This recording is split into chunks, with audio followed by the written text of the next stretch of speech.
അസ്സലാമു അലൈക്കും.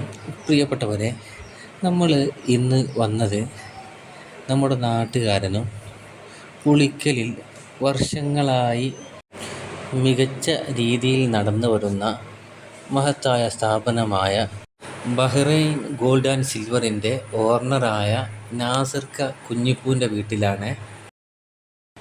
ഇവിടെ നമ്മൾ വന്നത് ഓട് പെയിൻ്റ് അടിക്കാൻ വേണ്ടിയിട്ടാണ്.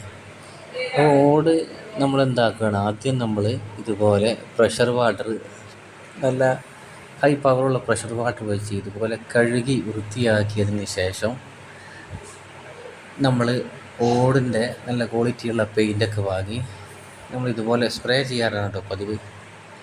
നമ്മൾ ഓട് പെയിൻ്റ് അടിക്കുമ്പോൾ നമ്മൾ ശ്രദ്ധിക്കേണ്ടത് ഇതുപോലെ എല്ലാ ഭാഗങ്ങളിലും പരമാവധി പെയിൻറ്റ് എത്തിക്കാൻ വേണ്ടി ശ്രമിക്കണേ. പെട്ടെന്നുള്ള ഫംഗസിനെ തടയാൻ സാധിക്കും കേട്ടോ. അപ്പോൾ കഴിവിൻ്റെ പരമാവധി എല്ലാ ഭാഗങ്ങളിലും നമ്മൾ പെയിൻ്റ് അടിച്ച് ഇതുപോലെ ഉണക്കാൻ വേണ്ടി അവിടെ പരത്തിയിടും കേട്ടോ. പിന്നെ അവിടെ നിന്ന് ഏകദേശം ഉണങ്ങിയതിന് ശേഷം നമ്മൾ ഇതുപോലെ അട്ടിയിടാറാണ് കേട്ടോ പതിവ്. അങ്ങനെ നമ്മൾ പൂർത്തിയാക്കിയ